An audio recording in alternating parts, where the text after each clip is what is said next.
وقت کے عظیم مجدد امام احمد رضا خان علیہ الرحمہ نے جسے عالم فہیم، سفیر اسلام اور مبلغ چین و جاپان کہا، جلیل القدر فقیہ و محدث علامہ عبد الباقی مہاجر مدنی نے جسے عالم فاضل، صالح کامل، ناشر الملت المحمدیہ اور ناشر الطریقت المصطفیہ کہا، مفتی مکہ قاضیۃ القضات عبداللہ بن عبد الرحمن حنفی نے جسے فاضل اور عالم کامل کہا، معروف مصری قائد حسن البنا نے جسے صاحب الفضیلہ اور الداعیۃ الاسلامی کہا، مملکت خداداد کے بانی قائد اعظم محمد علی جناح نے جسے شیخ التبلیغ اور سفیر پاکستان کہا، جارج برنارڈ شاہ جیسے عظیم دانشور نے جسے عظیم افضل اور اسلام کا سچا مصور کہا، سید سلیمان ندوی نے جسے پرجوش مبلغ اسلام کہا، عبد الماجد دریابادی جیسے ظرف نگاہ ادیب نے جسے بیش بہا تبلیغی خدمات کا حامل کہا۔ جی ہاں، ہم اسی عبقری شخصیت کے ذکر خیر سے مشام جاں معطر کرنے جا رہے ہیں جو شاہ فرید الحق کے بقول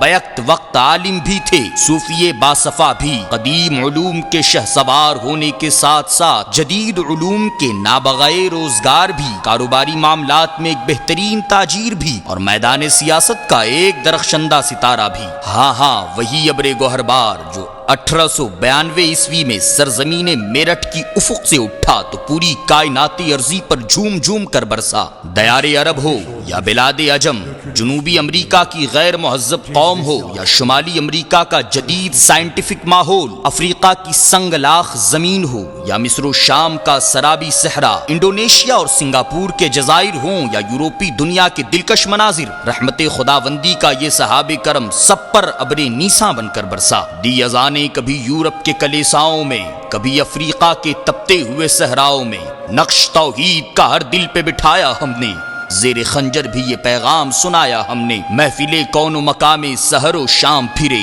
میں توحید کو لے کر صفت جام پھرے، کوہ میں دشت میں لے کر تیرا پیغام پھرے، اور معلوم ہے تجھ کو کبھی ناکام پھرے، کبھی عرب تو کبھی عراق میں، کبھی مشرقی اردن میں تو کبھی ارض فلسطین میں، کبھی چین میں تو کبھی جاپان میں، ہر خطۂ ارضی میں پیغام حق کو عام کیا۔ ڈاکٹر فضل الرحمان انصاری کے بقول آپ کے اندر ایک بے چین روح تھی جو آپ کو خدمت دین کے لیے مشرق و مغرب، شمال و جنوب میں لیے پھرتی رہی۔ گنگا جمنا کی فیاضی کو ہزار ہزار سلام، مگر ان کا فیضان ایک مخصوص خطے اور ملک کے ساتھ خاص ہے، لیکن رشد و ہدایت کے اس چشمہ سیال کو کروڑوں سلام کہ جس کے علم و فضل کی فیاضی کسی ملک اور خطے کے ساتھ خاص نہیں۔ راہ حق کا یہ مرد قلندر تنہا اٹھا اور بحر و بر کی وسعتوں پر چھا گیا، تنے تنہا 50,000 سے زائد گم گشتگان کو راہ حق پر گامزن کیا۔ گویا آپ رشد و ہدایت کے وہ درخشندہ مہتاب تھے جس کی چاندنی شب تار میں سب کی رہنمائی کرتی ہے، اور عرفان و آگہی کے بافیض بادل تھے جس کے دامن سے جھڑنے والے قطرے قلب و روح کی سوکھی کھیتیوں کو حیات نو کا مزدحج فضا سناتے ہیں۔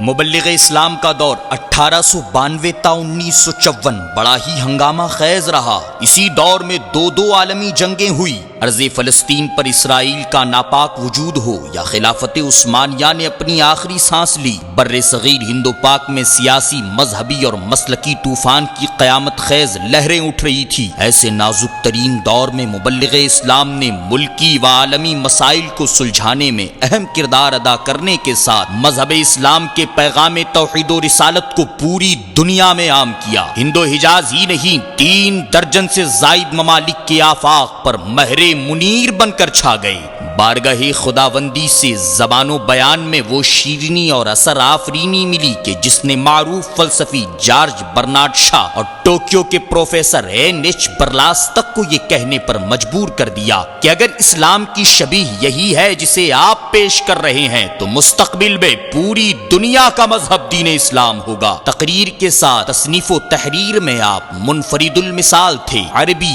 فارسی، اردو، انگریزی، فرینچ، چینی، جاپانی، ملائی، انڈونیشی اور دیگر سواحلی زبانوں پر عبور و رسوخ، دنیا بھر میں مساجد و مدارس اور دینی معاہد و مکاتب کی تاسیس، عالمی سطح کی متعدد تنظیموں کا قیام، مسلم مسائل پر مذاکرات اور ان کے حل کے لیے ملک و بیرون ملک کے متعدد وفود کی قیادت، سعودی حکومت کی طرف سے حجاج پر عائد کردہ ٹیکسوں کا خاتمہ، all India Sunni conference Banaras میں شرکت۔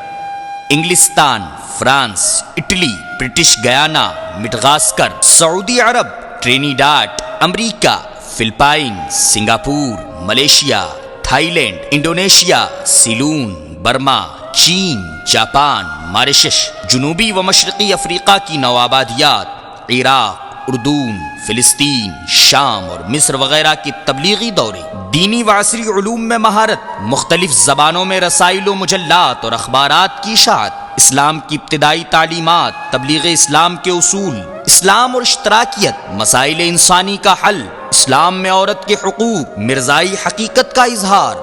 بہار شباب، کتاب التوصیف اور ذکر حبیب جیسی گراں قدر کتب و رسائل کی تصنیف، برینو کی شہزادی گلیٹ پالمر، ماریشس کے فرانسیسی گورنر مروات، ٹرینیڈاڈ کی خاتون وزیر، سیلون کے وزیر پروفیسر ریونڈ،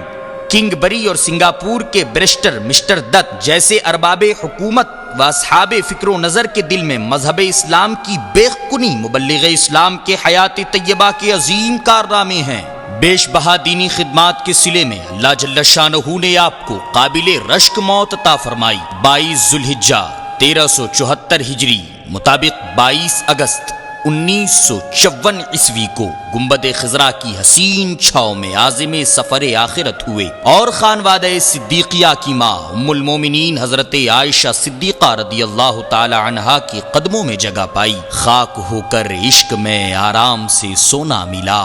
جان کی اکسیر ہے الفت رسول اللہ کی۔ آپ کے بعد آپ کے فرزند ارجمند قائد اہل سنت حضرت شاہ احمد نورانی علیہ الرحمہ نے آپ کی سچی جانشینی فرمائی۔ 13 مارچ 1926 عیسوی 17 رمضان المبارک 1344 ہجری کو میرٹھ میں آپ کی ولادت ہوئی۔ 1948 میں والد ماجد کے ہمراہ میرٹھ سے کراچی ہجرت فرمائی۔ مذہب اور سیاست کے پلیٹ فارم سے دین کی بیش بہا خدمات انجام دیں۔ عالمی تنظیم ورلڈ اسلامک مشن، حلقہ قادریہ علیمیہ، اشاعت اسلام Mauritius, Alimia Islamic mission college, Alimia دارالعلوم Mauritius, young men Muslim association Guiana, Muslim education trust امریکہ، South Africa Islamic missionaries guild, all Malaya Muslim missionary society, Malaysia Hanafi Muslim circle, Preston برطانیہ، دارالعلوم علیمیہ جمدہ شاہی India, Darul Uloom جامعہ مدینۃ الاسلام، ڈین ہاگ Holland جیسے عظیم عالمی اداروں کی تاسیس اور سرپرستی فرمائی۔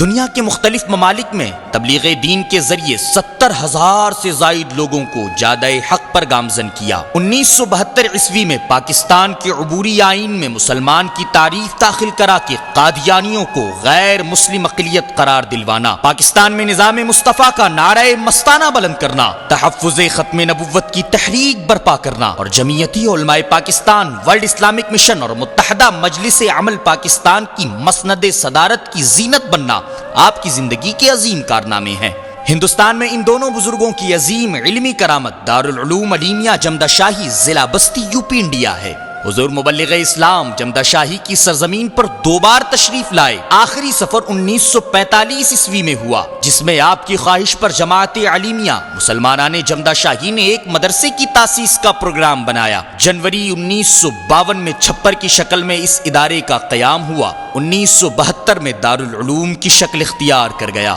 1986 عیسوی میں حضور شیخ القرآن علامہ عبداللہ خان عزیزی علیہ الرحمہ مصنف معارف التنزیل شرح مدارک التنزیل کی آمد کے بعد اس ادارے کی برق رفتاری نے دنیا کو حیران کر دیا۔ مبلغ اسلام قائد اہل سنت کی دعاؤں الحاج سیٹھ شمش الحق علیمی، الحاج سیٹھ غلام مصطفیٰ رضوی اور حضرت علامہ معین الحق علیمی علیہم الرحمہ کی مخلصانہ کوششوں سے آج یہ ادارہ ایک عالمی سطح کا تعلیمی مرکز بن چکا ہے، جس کی سربراہی شفیق ملت مفتی اعظم ہالینڈ حضرت علامہ مفتی محمد شفیق الرحمان مصباحی دامت برکاتہم العالیہ فرما رہے ہیں۔ اللہ تعالی حضور مبلغ اسلام قائد اہل سنت حضور شیخ القرآن اور حضور معین العلماء کی اس عظیم علمی یادگار کو روز افزوں ترقی نصیب فرمائے، آمین یا رب العالمین۔